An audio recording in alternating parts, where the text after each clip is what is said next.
Agora, quando a gente fala sobre essa questão da forma de falar, a Bíblia é muito clara em dizer em Provérbios 15 que a resposta branda desvia o furor, mas a palavra dura suscita a ira. Ou seja, o modo como nós falamos vai programar o nível de resposta emocional do outro lado, não só o racional.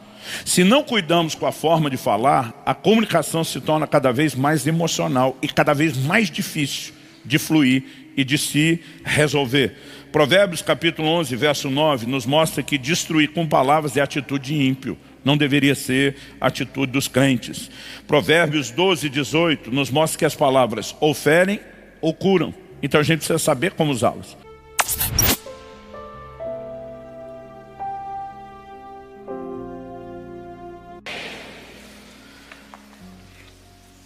Eu quero convidar você, por gentileza, a abrir a sua Bíblia no livro de Atos, no capítulo 11 e no versículo 1. Nesses dias temos tido o privilégio de compartilhar bastante coisa, várias perspectivas bíblicas diferentes sobre aspectos da vida familiar. Eu gosto sempre de dizer que a melhor forma de viver o plano e o projeto do Criador é quando nós nos deixamos ser guiados e orientados pela sua palavra, que eu gosto de chamar às vezes de um manual do fabricante.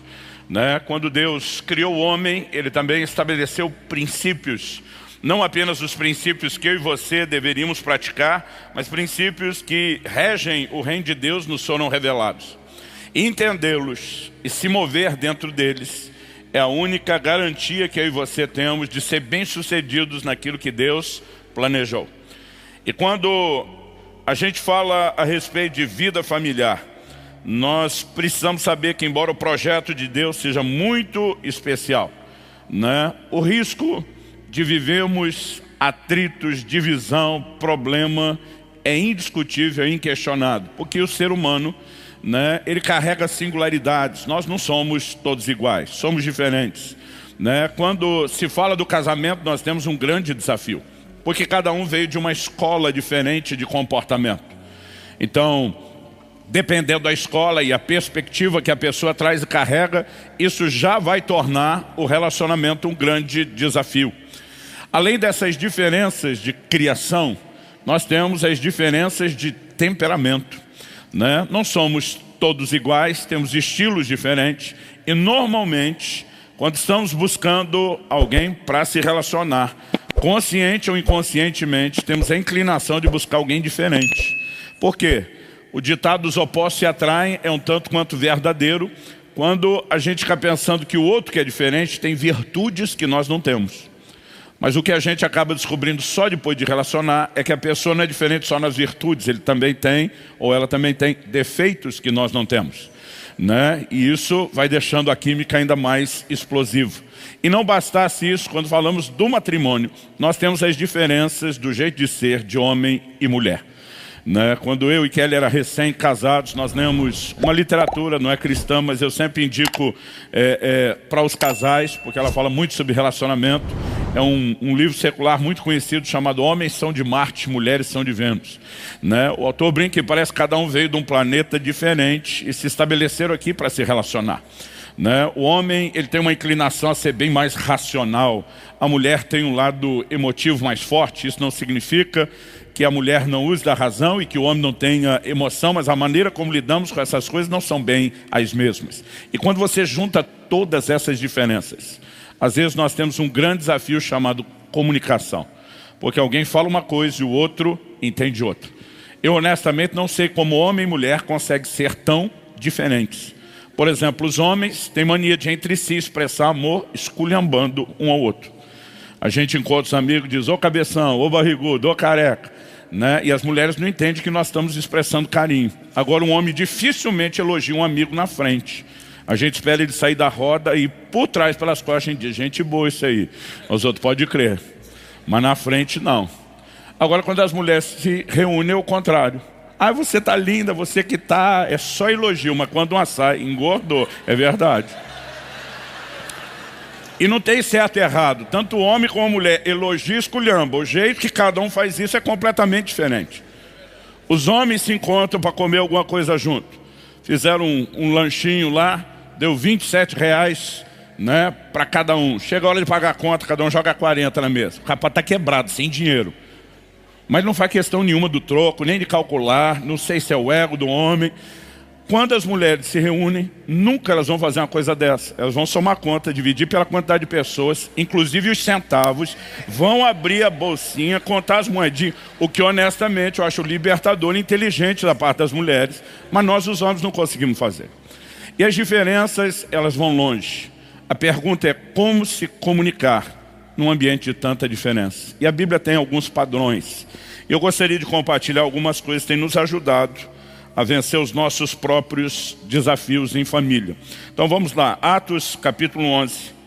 Eu quero ler a partir do versículo 1. Eu vou usar a Almeida atualizada nas ministrações nessa manhã. Atos capítulo 1. Eu vou ler do versículo 1 até o 18. O texto é um pouco longo, mas é importante que a gente leia tudo.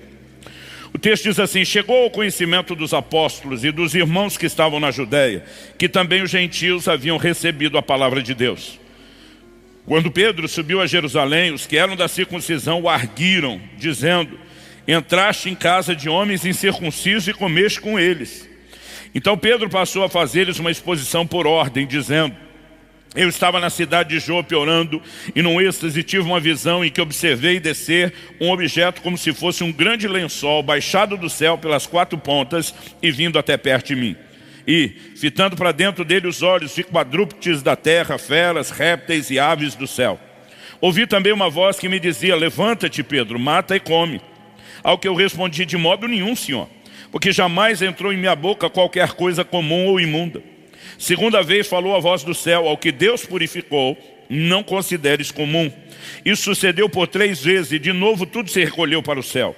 E eis que na mesma hora pararam junto da casa em que estávamos 3 homens enviados de Cesareia para se encontrarem comigo.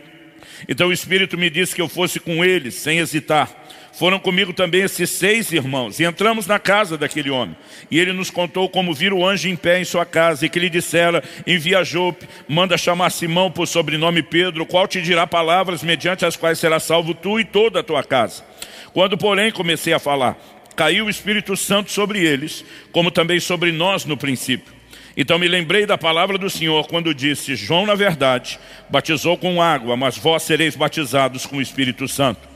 Pois se Deus lhes concedeu o mesmo dom que a nós nos outorgou quando cremos no Senhor Jesus, quem era eu para que pudesse resistir a Deus? E ouvindo eles estas coisas, apaziguaram-se e glorificaram a Deus, dizendo: logo também aos gentios foi por Deus concedido o arrependimento para a vida. Bom, o verso 2 fala que esse grupo da circuncisão, quando Pedro chegou, a Bíblia diz que eles o arguiram. Uma das possibilidades de tradução dessa palavra arguiram é estar em divergência, disputar, julgar, né? Outras traduções apenas mencionam que eles falaram com Pedro, mas na verdade o tom não foi um tom qualquer de voz. Pedro acabou de viver um momento único e singular na história da igreja, quando a porta do evangelho se abre para os gentios.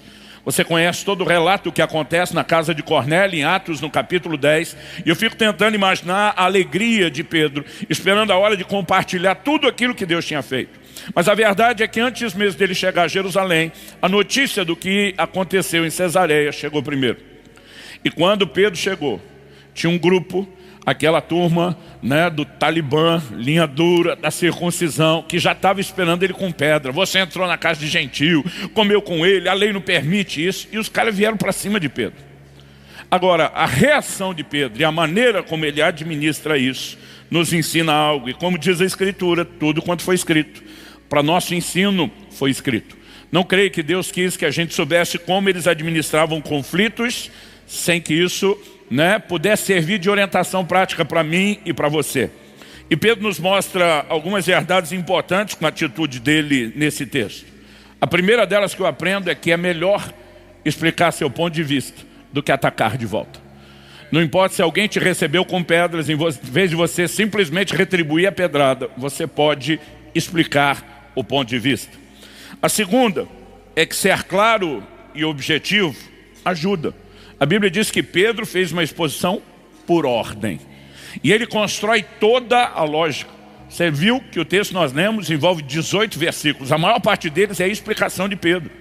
É como se Pedro dissesse: espera aí, gente, eu estive na casa de gentil, mas não é do jeito que vocês estão pensando. E ele faz questão de trazer toda a construção de tudo que Deus trabalhou, como Deus agiu, o que é que Deus fez. E essa exposição também nos mostra que comunicação envolve um pouco de esforço para se fazer ser entendido. E ele também me ensina com a sua atitude. Para mim, Pedro está dizendo para cada um de nós: quando houver conflitos, mantenha-se positivo. Isso não precisa necessariamente ser um problema. Quem está entendendo, diga amém. O tema da minha mensagem hoje é um ditado popular brasileiro: conversando, a gente se entende. Eu sei que na prática a maioria de nós conversando se desentende ainda mais. Eu me lembro de um dia que Kelly e eu discutimos tanto por causa de uma questão, e quando nós tentamos lembrar como é que tinha começado, a gente nem sabia. A gente começou a discutir por causa da discussão, e quanto mais discutia, a gente discutia mais pela discussão do que pelo assunto que deu origem. Em algum momento, quando a gente sequer conseguia lembrar como tinha começado, a gente acabou rindo, consertando o negócio, né? E descobrindo um pouquinho mais, constatando um pouquinho mais, que nós precisamos não apenas escolher andar no Espírito em vez de na carne, mas entender os princípios bíblicos que vão ajudar a nossa relação familiar. Então, não limitando isso ao casal, eu gosto sempre de dizer que o que o povo apelidou de DR, discutir a relação, né? Não só a relação, como também circunstâncias, nos ajuda a relacionar melhor. Seja o relacionamento de pais e filhos, seja entre cônjuges. E para isso, eu acredito que algumas verdades bíblicas precisam ser entendidas. Eu quero falar a respeito de 3 coisas. A primeira delas é a importância de explicar um ponto de vista, a perspectiva, né? Cada um precisa se fazer entendido nisso. A segunda é que nós não podemos ignorar, quando falamos de comunicação, de que não existe apenas o lado racional. O aspecto emocional tem que ser levado em conta. E a terceira e última coisa que eu quero compartilhar, que temos entendido e tem nos ajudado lá em casa, diz respeito ao cuidado com a forma de falar. Então vamos começar pela questão de se explicar os pontos de vista. Em Números 32, se você quiser me acompanhar, a Bíblia fala que o povo das tribos de Rúben, de Gade e da meia tribo de Manassés fizeram uma proposta a Moisés. Eles simplesmente olham aquelas terras que foram conquistadas antes do Jordão, né, antes de Canaã, e eles sugerem que seria um lugar excelente para que eles se dedicavam muito ao cuidado do gado se estabelecessem, né? Eles dizem no versículo 4 de Números 32: a terra que o Senhor feriu diante da congregação de Israel é terra de gado, e os teus servos têm gado, como se os outros não tivessem, né? Disseram mais: se achamos mercê aos teus olhos, desce essa terra em possessão aos seus servos. Quando eles fazem essa proposta, Moisés vai para cima. Porém Moisés disse aos filhos de Gade e aos filhos de Rúben, verso 6 de Números 32: irão vossos irmãos à guerra e ficareis vós aqui? Porque pôs os animais o coração dos filhos de Israel, para que não passem a terra que o Senhor lhes deu. Assim fizeram vossos pais quando os enviei de Cades Barneia a ver essa terra. Chegando eles até o vale de Escol e vendo a terra, desencorajaram o coração dos filhos de Israel, para que não viessem à terra que o Senhor lhes tinha dado. E ele só vai dando sermão. Então a ira do Senhor se acendeu naquele mesmo dia, e jurou dizendo que não iam entrar na terra prometida. Verso 12 diz: exceto Caleb, filho de Jefoné, e Josué. No 13 diz: pelo que se acendeu a ira do Senhor contra Israel, fê-los andar errantes pelo deserto 40 anos, até que se consumiu toda a geração que procedera mal perante o Senhor. E aí ele arremata: eis que vós, raça de homens pecadores, vos levantaste em lugar dos vossos pais, para aumentardes ainda o furor da ira do Senhor contra Israel. Se não quiserdes segui-lo, também ele deixará todo o povo novamente no deserto, e sereis a sua ruína. Gente, Moisés liga a metralhadora e vai para cima dos caras. No versículo 16 a Bíblia diz assim: então se chegaram a ele, disseram: edificaremos currais aqui para o nosso gado, cidades para as nossas crianças. Porém nós nos armaremos, apressando-nos diante dos filhos de Israel, até que os levemos ao seu lugar. Ficarão nossas crianças nas cidades fortes por causa dos moradores da terra. Não voltaremos para nossa casa, até que os filhos de Israel estejam de posse, cada um da sua herança. porque não herdaremos com eles do outro lado do Jordão, nem mais adiante, porque já temos a nossa herança desse lado do Jordão ao oriente. Então Moisés lhes disse: se isso fizerdes assim, se vos amardes para a guerra perante o Senhor, e cada um de vós armado passar o Jordão perante o Senhor, até que haja lançado fora os seus inimigos diante dele, e a terra estiver subjugada perante o Senhor, então voltareis e sereis desobrigados perante o Senhor e perante Israel, e a terra vos será por possessão perante o Senhor. Porém, se não fizerdes assim, eis que pecaste contra o Senhor, e sabeis que o vosso pecado há de vos achar. Mesmo quando ele explica: calma aí Moisés, deixa a gente explicar. Nós não estamos querendo usufruir herança que os nossos irmãos nos ajudaram e não ajudá-los. Nós só queremos estabelecer nossas cidades, deixar mulheres e crianças protegidas, e nós vamos continuar ajudando vocês. Moisés disse: se for assim, tem negócio. Mas, presta atenção, né? A forma como Moisés lida com eles, a forma como Moisés reage, né, não teria ajudado e contribuído em nada se eles não tivessem parado para explicar o ponto de vista. É a mesma situação que nós temos com Pedro. A notícia que chega para aqueles judeus é simplesmente: Pedro fez o que a lei não permite fazer. Pedro tem que dizer: gente, posso explicar? Posso dizer o que é que está acontecendo? E nós precisamos entender a importância desse elemento numa conversa. Aliás, Provérbios 18:13 diz que responder antes de ouvir é estultícia e vergonha. E muitas vezes a gente simplesmente atropela o que alguém está falando, porque a gente acredita que já entendeu tudo, sem sequer dar o tempo, a oportunidade ou o direito à pessoa explicar. Ou mesmo sequer perguntar o que é que nós podemos estar entendendo com aquilo. O curioso é que essa não foi a única vez que eles tiveram que gerenciar um problema de comunicação com esse grupo. A tribo de Rúben, de Gade e a meia tribo de Manassés. Lá na frente, quando todo mundo já havia entrado na terra prometida, eles ajudaram os seus irmãos a conquistar a sua herança. Aí depois eles voltam para viver no lugar onde haviam estabelecido as cidades. A Bíblia diz em Josué, no capítulo 22, no versículo 10: vindo eles para os limites pegados ao Jordão, na terra de Canaã, ali os filhos de Rúben, os filhos de Gade e a meia tribo de Manassés edificaram um altar junto ao Jordão, um altar grande e vistoso. Quando isso aconteceu, qual foi a reação do restante das 9 tribos e meia que estava do outro lado do Jordão? O verso 11 diz assim: os filhos de Israel ouviram dizer: eis que os filhos de Rúben, os filhos de Gade, a meia tribo de Manassés edificaram um altar defronte da terra de Canaã, nos limites pegados ao Jordão, do lado dos filhos de Israel. Ouvindo isso, os filhos de Israel, ajuntou-se toda a congregação dos filhos de Israel em Siló, para saírem à peleja contra eles. A guerra civil estava armada e determinada. O verso 13 diz assim: e aos filhos de Rúben, aos filhos de Gade, a meia tribo de Manassés, enviaram os filhos de Israel para a terra de Gileade, Finéias, filho de Eleazar o sacerdote, e 10 príncipes com ele, de cada casa paterna um príncipe de todas as tribos de Israel, e cada um era cabeça da casa de seus pais entre os grupos de milhares de Israel. Indo eles aos filhos de Rúben, aos filhos de Gade, a meia tribo de Manassés, a terra de Gileade, falaram-lhes dizendo: assim diz toda a congregação do Senhor. Não era assim diz o Senhor, assim diz a congregação do Senhor. Que infidelidade é essa que cometeste contra o Deus de Israel, deixando hoje de seguir o Senhor, edificando-vos um altar para vos rebelardes contra o Senhor? Acaso não nos bastou a iniquidade de Peor, de que até hoje não estamos ainda purificados, posto que houve praga na congregação do Senhor, para que hoje abandoneis o Senhor? Se hoje vos rebelais contra o Senhor, amanhã se irá contra toda a congregação de Israel. Se a terra da vossa herança é imunda, passai-vos para a terra da possessão do Senhor, onde habita o tabernáculo do Senhor, e tomai possessão entre nós. Não vos rebeleis, porém, contra o Senhor, nem vos rebeleis contra nós, edificando-vos um altar afora o altar do Senhor nosso Deus. Não cometeu Acã, filho de Zera, infidelidade no tocante às coisas condenadas, e não veio ira sobre toda a congregação de Israel, pois aquele homem não morreu sozinho na sua iniquidade.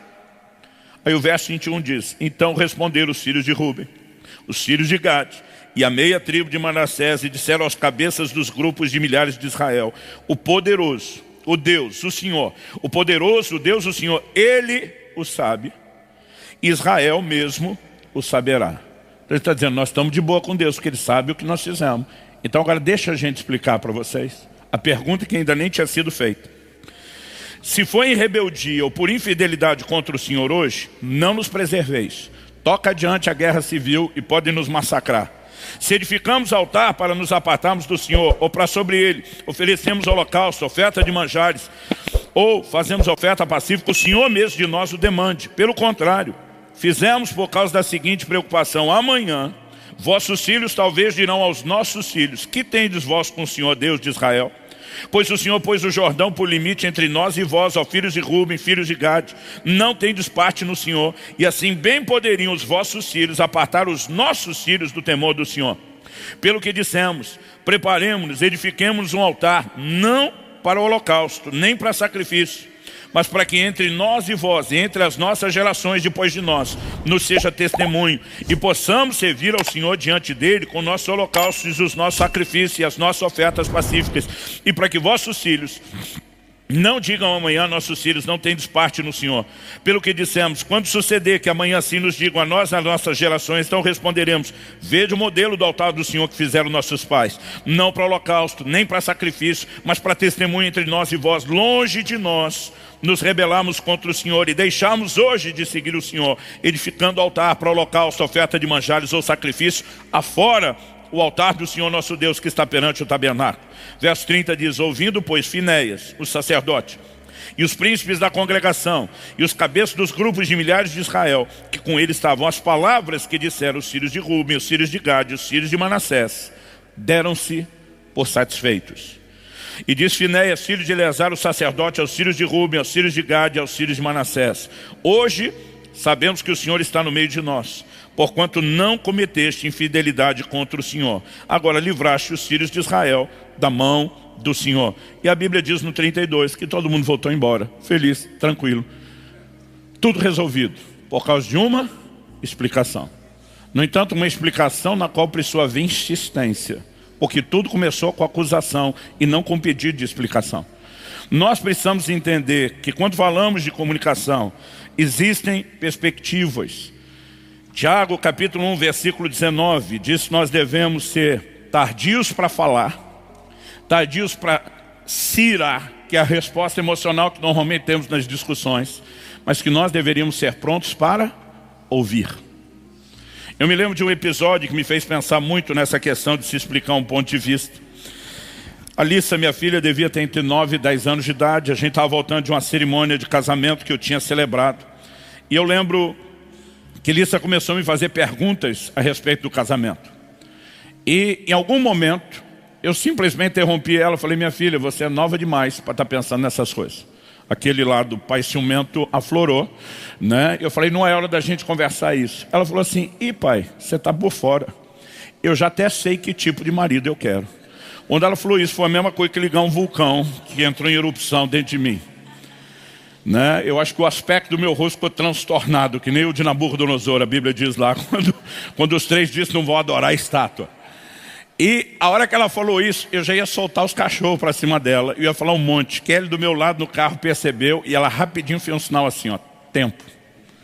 Do jeito que ela fez o sinal tempo, ela fez assim: ouve primeiro, fala depois. E antes de eu dar a bronca, eu engoli, respirei, olhei para ela e falei: e que tipo de marido seria esse? Tipo assim, deixa ela explicar.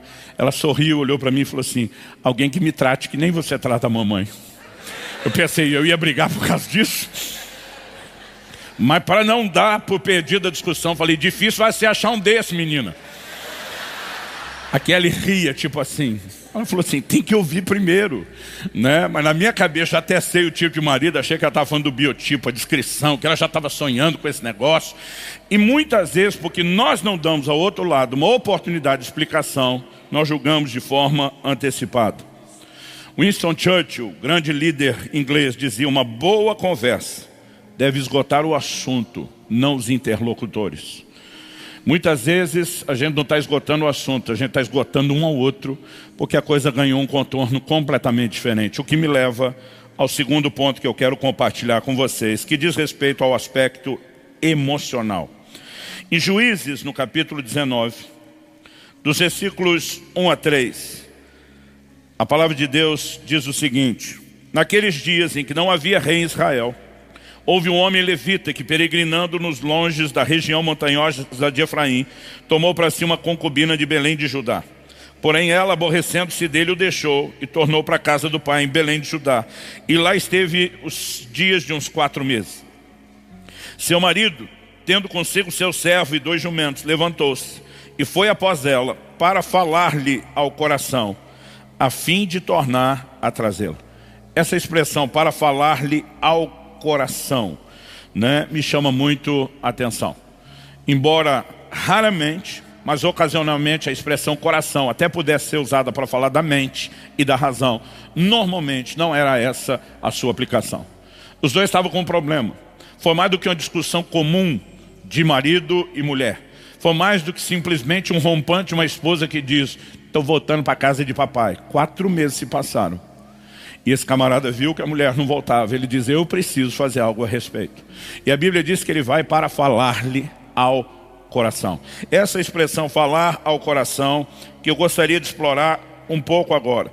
Porque muitas vezes nós simplesmente conseguimos a evolução, porque quando você dá direito a cada um explicar os pontos de vista, já é um grande avanço que a maioria de nós não comete. Mas muitas vezes nós levamos isso só até o terreno lógico, uma explicação racional. E quando nós falamos de comunicação, a Bíblia nos mostra que os elementos presentes não são única e exclusivamente o elemento racional.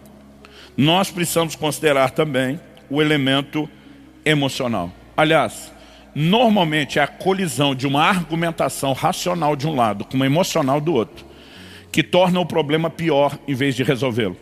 Quando nós temos essas duas línguas sendo faladas, de um lado o racional, de outro o emocional, as conversas não tendem a resolver nada, só tendem a piorar as coisas. E eu quero te dar um exemplo disso. Em Gênesis, no capítulo 34, nos versículos 30 e 31, eu vou tentar resumir a história enquanto você vai localizando o texto. A Bíblia nos mostra que quando Jacó chega com a sua família em Siquém, sua filha Diná acabou sendo violentada por um dos príncipes daquele lugar, que depois, apaixonado por ela, pede ela em casamento. Os seus irmãos, Diná tinha 12 irmãos, ficaram aborrecidíssimos com tudo aquilo que aconteceu. A Bíblia diz que quando Jacó chega, ele não emite palavra, ele fica quieto, ele provavelmente está pensando, está processando. A Bíblia nos conta no capítulo 34 que os filhos de Jacó usaram de astúcia para com os homens de Siquém. E propuseram, olha, nós não podemos dar nossa irmã em casamento a homens que, como nós, que não sejam como nós, circuncidados. E propuseram, só tem um jeito de consertar isso, só tem um jeito da gente não ir embora agora, é que vocês passem pelo rito de circuncisão. Aquele homem de Siquém, apaixonado por Diná, convence todo mundo, usa da influência da casa de seu pai, todo mundo se submete ao rito da circuncisão. E foi ontem que falei a respeito disso. No 3º dia, a Bíblia diz, quando estavam no auge da dor, incapaz de se defender por conta da cirurgia que cada macho, cada homem tinha passado, a Bíblia diz que os filhos de Jacó pegam espadas e simplesmente saem executando todos os homens de Siquém. Quando Jacó toma conhecimento do que fizeram, é que nós temos essa conversa dos versos 30 e 31. Então disse Jacó a Simeão e Levi, vós me afligiste e me fizeste odioso entre os moradores dessa terra, entre os cananeus e os ferezeus, sendo nós pouca gente. Reunir-se-ão contra mim e eu serei destruído, eu e minha casa. Ele está dizendo, vocês foram insensatos, vocês foram estúpidos. Vocês se deixaram levar pela emoção, mataram os homens da cidade, que um único homem tinha feito uma injustiça. E você acha que os povos vizinhos vão interpretar isso como? Agora vocês me fizeram odiosos, nós somos um número pequeno, nós não temos a capacidade de guerrear e se defender. E agora nossa casa será exterminada. O que é que Jacó está sendo? Racional. E está pensando friamente, avaliando aquilo tudo. Como é que seus filhos respondem? Verso 31. Responderam, abusaria ele da nossa irmã como se fosse prostituta. Eles não estão sendo racionais. Eles simplesmente não conseguem pensar nos fatos, nos desdobramentos, nas consequências. Eles estão presos na emoção. Ele não podia ter feito o que fez. Ele não deveria ter feito o que fez. E eles não conseguem avançar além do aspecto emocional. Por que eu estou dizendo isso? Muitas das confusões que temos dentro de casa não significa que não houve tentativa de explicar ponto de vista. Mas muitas vezes nós não levamos em consideração que quando dois estão falando uma língua diferente, emocional e racional, dificilmente haverá entendimento. Eu gosto de uma frase de Blaise Pascal que eu li em algum lugar. Ele dizia 2 excessos: excluir a razão e o outro, admitir apenas a razão. Embora ele não limitasse o que estava falando a discussões, eu acredito que quando estamos falando de comunicação, são 2 excessos. Se não há racionalidade na conversa, não se chega a lugar nenhum. Se houver apenas razão e não se considerar o elemento emocional, nós não vamos nos entender. Algo que nós aprendemos lá em casa, tanto eu e a Kelly, como com os nossos filhos. Era muitas vezes na hora de conversar dizer: deixa eu explicar como eu estou me sentindo. E esse como eu estou me sentindo não significa que você quis agir assim, mas deixa eu explicar qual foi a minha leitura. E normalmente isso nos ajudava a não sentir naquilo uma acusação. Aliás, normalmente a gente começava dizendo assim: provavelmente é só a minha imaturidade, provavelmente seja só a minha dificuldade de gerir, então deixa eu dar uma oportunidade para que você explique. E quando isso não ganha contornos de acusação, fica um pouquinho mais fácil a gente gerenciar esse tipo de coisa.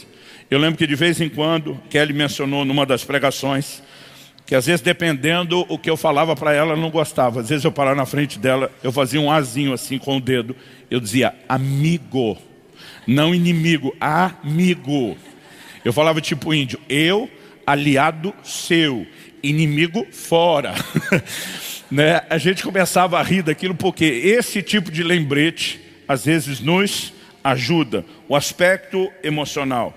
Muitas vezes alguém deduz que o outro está entendendo a sua dor, quando na verdade o problema sequer foi comunicado. Em Gênesis, no capítulo 21, nos versos 25 e 26, a Bíblia me dá um exemplo muito claro a respeito disso. A Bíblia diz que Abraão e Abimeleque estão juntos, e a Bíblia diz assim: nada obstante, Abraão repreendeu Abimeleque por causa de um poço de água que os servos deste lhe haviam tomado à força. Verso 26 diz: respondeu-lhe Abimeleque: não sei quem terá feito isso, também nada me fizer saber, nem tampouco ouvi falar disso senão hoje. Tipo assim, como é que você vai jogar na minha cara e brigar comigo a respeito de algo que você nunca me contou? Ele está dizendo: você nunca tocou no assunto, ninguém falou nada, eu nunca soube. E agora de uma hora para outra você está bravo comigo por causa de algo que você nunca abriu, que você nunca me deu a chance nem de tomar conhecimento, nem de consertar, né? E muitas vezes nós vemos esse tipo de coisa. Eu queria fazer um apelo, em especial às irmãs. Às vezes o marido percebe que a mulher não está legal, aí ele chega e diz: fiz alguma coisa? Aí a abençoada diz assim: o pior não é ter feito, o pior é não saber o que fez. O pobre coitado já está botando o rabo no meio das pernas, querendo ajudar, e às vezes as mulheres não ajudam, né? Então nós precisamos entender que é difícil o outro entender a dor de algo que ele não sabe o que aconteceu. Mas de vez em quando, né, porque eu e você desconsideramos esses elementos, nós começamos a ter situações que vão se tornando cada vez mais difíceis. Quem está entendendo aí, diga amém. Agora, tendo considerado isso, a necessidade de explicar ponto de vista, o aspecto emocional e não só o racional, eu queria trabalhar algo que a Bíblia fala muito, mas muito, é até difícil a gente resumir em tão pouco tempo: o cuidado com a forma de falar. Talvez uma das reclamações mais comuns das esposas para os seus maridos é a seguinte: não é o que você fala, é como você fala. Até porque quando falamos que a linguagem não é meramente racional, mas ela acaba ganhando contornos emocionais, nós precisamos perceber que a forma como falamos pode dar uma interpretação completamente diferente para aquilo que estamos fazendo. Eu brincava muito com a Kelly e com os meus filhos com esse tipo de coisa, tentando explicar para eles: gente, nunca comece pelo emocional, tente refletir pelo racional. Lembro de um dia que Kelly estava dirigindo, falei: onde você pensa que você vai? Ela falou: a gente não ia para a igreja? Falei: não, nós vamos. Aí ela falou: então estou indo para a igreja. Falei: ótimo. Ela falou: por que você perguntou isso? Falei: não, só queria saber se você sabia para onde estava indo. Mas ela prestou atenção no tom. Onde você pensa que vai? Achou que eu estava brigando, que ela tinha errado o caminho, né? Eu falei, amor, era só uma pegadinha, porque eu tinha certeza que você não ia nem ouvir o que eu estava falando. Você ia só prestar atenção no tom, né? Eu fiz terrorismo com os meus filhos várias vezes, que meu pai fazia isso em casa. E dizia, você não pode reagir somente a um tom. Para, pensa, pergunta de volta, né? E graças a Deus, normalmente Kelly fazia isso. Agora, quando a gente fala sobre essa questão da forma de falar, a Bíblia é muito clara em dizer em Provérbios 15 que a resposta branda desvia o furor, mas a palavra dura suscita a ira.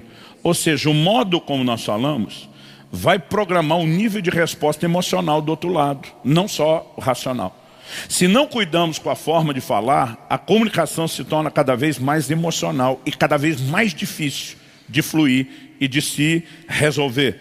Provérbios capítulo 11, verso 9, nos mostra que destruir com palavras é atitude de ímpio. Não deveria ser a atitude dos crentes. Provérbios 12, 18, nos mostra que as palavras ou ferem ou curam. Então a gente precisa saber como usá-las. Provérbios 18, 21 diz que a vida e a morte estão no poder da língua. Isso diz respeito ao que você fala no sentido de palavras são sementes, sim, mas é o que você comunica também. Você pode comunicar vida ou morte a qualquer pessoa do relacionamento. E a gente tem entendido, e muito, e nesse sentido minha mulher tem sido assim, um grande instrumento de Deus para me ajudar a forma de falar. Talvez um dos conselhos que ela mais me deu, né, era dizer, olha, não só comigo, mas cuide com a forma como você fala. Ela brinca que eu tenho um pulmão forte, né, a inclinação de falar mais alto, mais exasperado. E muitas vezes nós não percebemos que a maneira como alguém lida ou responde pode dar um destino completamente diferente a uma conversa. Deixe-me dar 2 exemplos bíblicos para você, que aconteceram, né, basicamente com o mesmo grupo de pessoas. De um lado, líderes em Israel, de outro, o mesmo povo. Em Juízes, no capítulo 8, dos versículos 1 a 3, depois da vitória que Gideão teve, a Bíblia diz que os homens de Efraim disseram a Gideão, que é isso que nos fizeste? Que não nos chamaste quando foste pelejar contra os midianitas e contenderam fortemente com ele. Isso não era verdade. Gideão chamou e não foi atendido. O verso 2 diz, porém, ele lhes disse, que mais fiz eu agora do que vós? Não são porventura os rabiscos de Efraim melhores do que a vindima de Abiezer? Deus entregou nas vossas mãos os príncipes dos midianitas, Oreb e Zeeb. Que pude eu fazer comparável com o que fizeste? Porque eles saíram para ajudar só no finzinho da batalha, quando ela estava ganha. E de fato, quando saíram no finzinho, foram eles que mataram os reis. A Bíblia diz assim, então, com falar-lhes essa palavra, abrandou-se-lhes a ira para com ele. E ele simplesmente contorna e resolve a situação, porque soube como responder. Agora, se você avançar para Juízes, capítulo 12, nós vamos pegar aquele momento onde Jefité foi um instrumento de Deus para livrar a nação de Israel. E a Bíblia diz assim, Juízes 12, a partir do 1, vou ler até o 6. Então foram convocados os homens de Efraim e passaram para Zafon e disseram a Jefité, por que foste combater contra os filhos de Amon e não nos chamaste para ir contigo? De novo a mesma conversa. Sendo que os caras tinham sido chamados. Eles respondem, queimaremos a tua casa estando tu dentro dela. Jefité lhes disse, eu e meu povo tivemos uma grande contenda com os filhos de Amon. Chamei-vos e não me livraste das suas mãos. Já diferente de Gideão, ele ataca de volta. Vendo eu que não me livráveis, arrisquei a minha vida e passei contra os filhos de Amon, e o Senhor os entregou nas minhas mãos. Por que, pois, subistes hoje contra mim para me combateres? A Bíblia diz, ajuntou Jefité todos os homens de Gileade, pelejou contra Efraim. E os homens de Gileade feriram Efraim, porque estes disseram, fugitivos sois de Efraim, vós gileaditas, que morais no meio de Efraim e Manassés. Porém os gileaditas tomaram os vales do Jordão que conduzem a Efraim, de sorte que quando qualquer fugitivo de Efraim dizia, quero passar, então os homens de Gileade lhe perguntavam, és tu Efraimita? Se respondia não, então lhe tornava, dize pois Shibolete. Quando dizia Sibolete, não podendo exprimir bem a palavra, então pegavam dele e o matavam nos vales do Jordão. E caíram de Efraim naquele tempo 42 mil. Uma guerra civil, 42 mil homens mortos. Porque um Jefité, diferente de Gideão, em vez de apenas abrandar de conter, pensando no bem comum, leva no pessoal e diz o quê? Eu não vou engolir desaforo, vai para cima e a situação só vai escalando e se tornando pior. Nós precisamos entender que a maneira como falamos, é aqui que eu vou repetir o Provérbios 15:1. A resposta branda desvia o furor, a palavra dura suscita a ira. Kelly comentou numa das pregações que nós ouvimos um amigo falar de algo. E honestamente, no momento que eu ouvi isso, eu não só não concordei, como na minha cabeça pensei, ridículo. Ele disse que ele e a mulher dele têm um trato. Se um de um lado começar a se exaltar numa discussão e querer falar, o outro interrompe dizendo assim, eu amo você e nunca vou separar de você. E eu pensei assim, que coisa infantil, que coisa besta. Na hora que eu ouvi, não falei nada, mas dentro de mim, falei, não dá para engolir esse tipo de coisa. Mas um dia eu estava exaltado, usando meus pulmões fortes, falando com a Kelly. Ela parou, fez um sinalzinho assim, posso falar só uma coisa? Eu falei, fala. Ela falou, eu amo você e nunca vou me separar de você. Eu falei, eu também te amo, não vou separar, mas não é disso que nós estamos falando. Mas a hora que eu percebi, se eu amo você, já tinha quebrado, eu já não voltei igual. Ela falou, só quero repetir, eu amo você. Eu falei, eu também amo você. Vem cá, me dá um abraço. Pensa num negócio que estragou a discussão, que acabou com ela. Experimente um dia desse. Mas não tem a ver com uma fórmula, tem a ver com um princípio bíblico, que é o cuidado em como falar. No livro de Colossenses, eu lembro que eu e Kelly, durante muito tempo, a gente discutia, não no sentido de briga, discutia de argumentação. Toda vez que ela dizia para mim, não é o que você fala, é como você fala, né? Eu dizia, então, se eu ficar usando palavras que te depreciam, num tom bonito, tá tudo bem? Ela dizia, não. Eu dizia, então, você está provando que isso só serve a hora que te interessa, né? Então, se eu simplesmente usar adjetivos ruins com a voz doce, você vai aceitar? Ela dizia também não. Eu dizia, então pronto.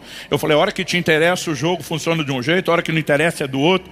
E eu lembro que um dia a gente falava tanto disso, com tanta recorrência. Nós fomos fazer uma visita pastoral e alguém abriu o portão da garagem de longe com o controle. A hora que o portão abriu, saiu correndo um cachorrinho, um filhotinho, uma bola de pelo muito bonitinho.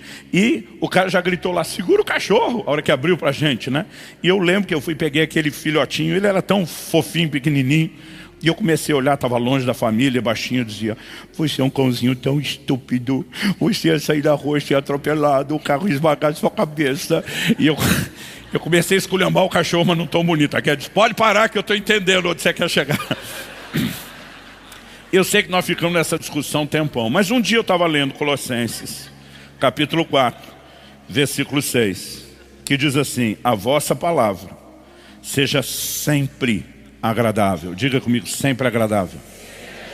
E diz temperada com sal. Diga temperada com sal. Gente, sal requer precisão. Salgou demais, traga comida. Salgou de menos, também não vai ficar bom. É uma coisa que você tem que assim acertar a mão. Aí ele diz, para saberdes como deveis responder a cada um. A Bíblia não diz só para saberdes o que, mas para saberdes como. O como envolve tanto o que você vai falar, mas a forma como você vai falar. Aliás, se você olhar o versículo anterior, o 5, ele está falando de você se portar com sabedoria. Portanto, saber como falar é parte da sabedoria bíblica para se relacionar. E eu lembro que eu fiquei em estado de choque, olhando para esse texto e dizer, sério que isso está mesmo aqui na Bíblia? Sério que isso aqui quebrou a minha argumentação? E no final das contas, nós chegamos a uma conclusão, que em vez de brigar se o cuidado era o como ou o que falar, nós entendemos que são as duas coisas. Não é nem só uma e nem só outra. Então, algo que me ajudou muito, eu e a Kelly, quando éramos recém-casados, nós lemos um livro que eu recomendo a todos os casais lerem, chamado As 5 Linguagens do Amor. Apesar de cristão, a proposta do livro não é trazer uma dissertação da doutrina bíblica de forma profunda. O camarada trabalhou muitos anos como conselheiro matrimonial, né? Tem aquele olhar de um sociólogo, acho que ele é um antropólogo, né, que estuda o comportamento, e ele percebeu por amostragem estatística as conclusões que ele chega no livro depois de muitos anos aconselhando casais. E ele fala dessas linguagens são emocionais e não só aquele elemento que eu falei, racional. Nessas linguagens, ele diz que muitas vezes a dificuldade de um casal entender o grande amor que cada um sentia e devotava ao outro até o casamento é porque eles falam línguas diferentes, dessas línguas emocionais. Eu descobri, lendo o livro, rapidamente, não só qual era a minha linguagem, mas qual era a linguagem da Kelly. Até porque ele diz, normalmente as reclamações do seu cônjuge são as pistas que você precisa para entender o tipo de linguagem que essa pessoa fala. E eu fiquei chocado lendo o livro, porque eu mapeei rapidinho a Kelly, descobri, ele fala lá de 5 linguagens emocionais. Ele usa o termo palavras de afirmação, dar presentes, tempo de qualidade, forma de servir e toque físico. E eu percebi na hora, lendo o livro e as dicas que ele dava, que Kelly, minha esposa, a linguagem principal dela, alguns são poliglotas, né? Alguns são bilíngues, alguns são poliglotas, mas a linguagem principal dela era palavras de afirmação, né? A gente olha a forma como criou os filhos, como ela lida com os netos, tudo encorajamento. Ela o tempo todo dizia assim, olha Luciano, como ele está comendo a carne, e a minha vontade é dizer, não faz mais do que obrigação. Mas o elogio, para quem tem a linguagem de palavra de afirmação, tem um peso extraordinário. O que eu não sabia é que a crítica tem o efeito inverso. Ela é devastadora para quem tem esse tipo de linguagem. E a gente precisou aprender algumas coisas na forma da gente falar. Por exemplo, minha linguagem principal é toque físico. Não existe nenhum insulto maior para mim do que uma agressão física, porque ela comunica o oposto. Então eu comecei a entender, uma crítica para minha esposa tem o peso que uma agressão tem para mim. Eu não posso simplesmente fazer isso de qualquer forma. Eu lembro do primeiro dia que eu vi o que era administrar isso com sabedoria. Estava chegando o tempo da Kelly apresentar a monografia, hoje chamam isso de TCC.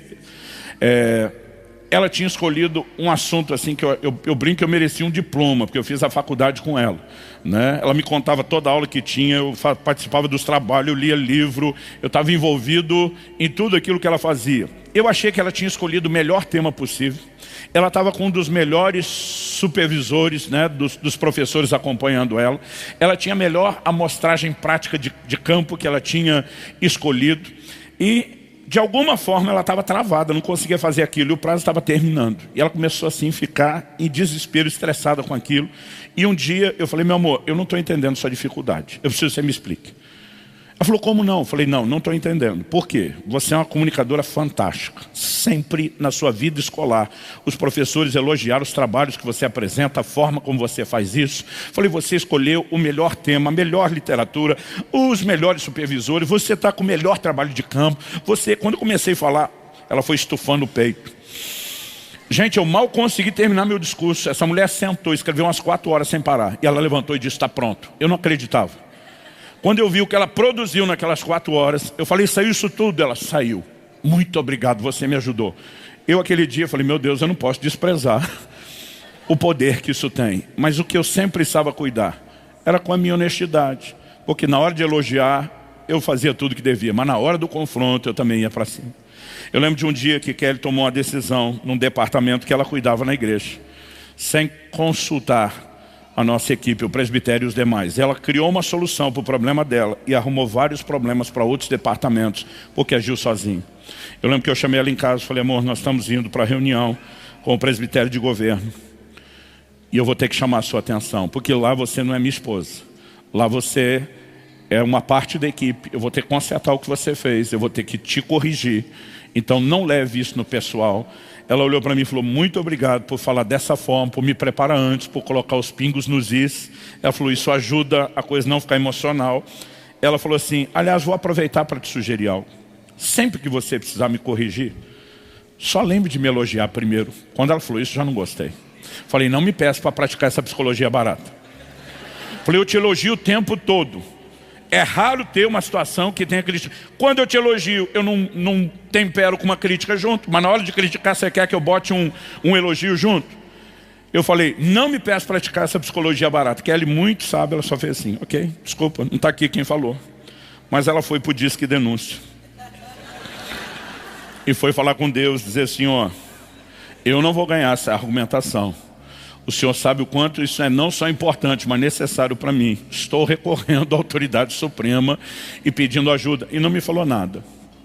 Alguns dias se passaram, eu estava orando, estava naquele momento quebrantado, no tempo com Deus. Falei, Jesus, pode pedir qualquer coisa hoje, eu estou entregue. Naquela hora, sem que eu esperasse, do nada, o Espírito Santo fala comigo, você me acusou de praticar psicologia barata. Eu vi um susto, falei, nunca. A única vez na vida que eu usei essa frase foi uns dias atrás com a minha esposa. E diz exatamente, se você classificou o que ela te pediu de psicologia barata, você me acusou. Eu falei, não estou entendendo que uma coisa tem a ver com a outra. Ele me disse, vai ler Apocalipse 2 e 3. Eu fui ler as cartas às 7 igrejas da Ásia. O que eu descobri é que ele nunca confronta e chama a atenção de ninguém sem elogiar primeiro. Apocalipse 2, carta à igreja da Ásia. Conheço as tuas obras, o teu labor, a tua perseverança. Suportastes provas por causa do meu nome e não desfaleceste. Puseste a prova os que dizem apóstolos, não são, e os achaste mentirosos. Depois de toda a valorização. Mas como ninguém é perfeito, tem uma coisinha aqui que nós vamos ter que administrar. Tenho contra você que abandonaste o teu primeiro amor. Arrepende, lembra de onde caíste, volta à prática das primeiras obras. Mas para não ficar só nisso, também tens a teu favor que odeias a obra dos nicolaítas, como eu também odeio. Elogio de novo. E eu fiquei chocado com aquilo.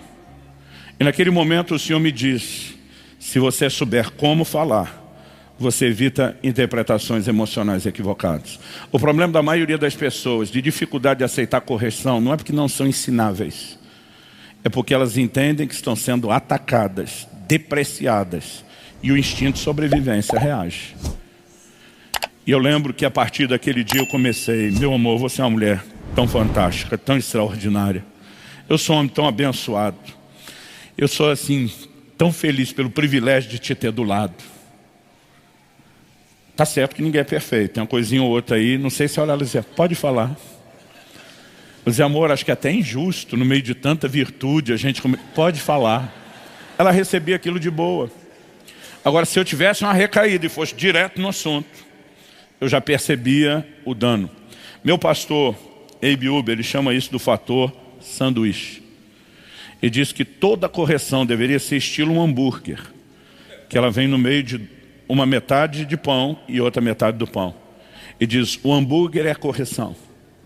O pão de baixo e o pão de cima, apreciação. Ele diz, nunca corrija ninguém sem demonstrar apreciação antes e depois. Porque você está demonstrando que a correção visa o melhor daquela pessoa que você ama, sem comprometer a mensagem de amor e de importância que ela tem. Eu perguntei para ele, mas dá para servir um triplo hambúrguer no meio? Falou, normalmente o triplo tem um pãozinho maior. Pensa numa coisa que mudou meu casamento. Pensa numa coisa que mudou o trato com a equipe. Porque eu sempre fui, exageradamente honesto e despachado na hora de falar. O que eu e você precisamos entender é que a forma como falamos não é só uma questão meramente natural, mas também espiritual. Efésios 4:29 diz, não saia da vossa boca nenhuma palavra torpe, e sim unicamente a que for boa para edificação. Qual a definição de torpe? Às vezes a gente só pensa que é falar um palavrão, ou que é amaldiçoar alguém. Mas quando ele mostra que é para sair só o que for bom para promover edificação, tudo aquilo que não promove edificação, e sim efeito contrário, está na classificação de torpe, ainda que seja uma crítica mal feita. Ele diz assim, conforme a necessidade, e assim transmita graça aos que ouvem. Ele não para aí, ele diz assim, e não entristeçais o Espírito Santo de Deus, no qual fosse selados por dia da redenção. Do que ele está falando? Do mesmo assunto. Como sabemos? Que não mudou o verso 31. Longe de vós toda amargura, cólera, ira, gritaria, blasfêmias. Ele está falando das brigas dentro de casa, filho. E é nisso que nós não podemos entristecer o Espírito Santo. E muitas vezes o conversando a gente se desentende, em vez de se entende, porque nós não fazemos direito e não nos abrimos à ação e à liderança do Espírito Santo. A gente, lá em casa, sobre comunicação, a gente anda dizendo como Paulo, não que eu haja alcançado. Não chegamos em nenhum lugar de perfeição. Mas Paulo diz, esquecendo das coisas para trás ficam e avançando. Porque não é esquecer e permanecer no mesmo lugar, e avançando, progredindo para as que estão diante de mim. Ele dizia, eu prossigo para o alvo. E apesar de não ter chegado onde deveria, nós, graças ao bom Deus, estamos muito distantes de onde estávamos. Essas coisas estão cada vez mais longe, né? E a gente tem percebido o quanto isso nos ajudou. Aqui ele mencionou como os filhos são diferentes. Eu demorei para perceber porque é que o Israel tinha tanta dificuldade quando eu dava uma bronca nele, e a Lissa não. Porque ele, a semelhança da mãe, falava palavras de afirmação. E eu simplesmente comecei a pensar, isso funciona no casamento, mas não respeitei isso em relação aos filhos. Até que um dia a ficha caísse. E aí eu descobri, existe uma forma de chamar a atenção dele. Agora, para o meu temperamento, sua crítica não me afeta, seu elogio não me faz sentir melhor, sua crítica não me faz sentir, né, pior. Na verdade, sou aquele tipo de gente que a vida inteira nunca teve nem aí porque os outros falam. Então, às vezes, era difícil entender essa sensibilidade em outros. E minha leitura, às vezes, era pensar, fulano é que é fraco. Não tenho culpa de se, né, fulano é fraco. Mas alguém disse, você não se ofenderia com a agressão? Eu falei, sim. Então eu poderia só te classificar de fraco e dizer que a agressão não é errada? Eu falei, bom argumento. Nós precisamos aprender a andar em amor. E entender que Deus estabeleceu um padrão e uma forma de nos comunicarmos. E eu acredito que comunicação, ou ela vai ser a chave para um problema maior, ou a solução para qualquer tipo de problema. Mas ela tem que acontecer do jeito e do padrão de Deus. Já tivemos momentos que a gente teve que parar uma conversa e dizer, Deus nos ajuda. A gente não está conseguindo sintonizar. Nos ajuda a se expressar, nos ajuda a entender o outro. E quando a gente estava orando e trazia Deus para dentro, dava bem mais temor. A gente dava bastante atenção. Mas às vezes a gente percebia que mesmo orando, a emoção ainda não tinha baixado. A gente dizia, vamos conversar isso amanhã. Quando de repente a coisa estiver mais tranquila, vamos fazer isso depois do tempo devocional, né? Vamos fazer na hora certa. A verdade é que nós podemos viver de uma forma diferente. O seu lar pode ser um pedacinho do céu ou uma filial do inferno. Você decide como é que vai conduzir as coisas lá. Você recebe essa palavra em nome de Jesus? Vamos ficar em pé, vamos orar.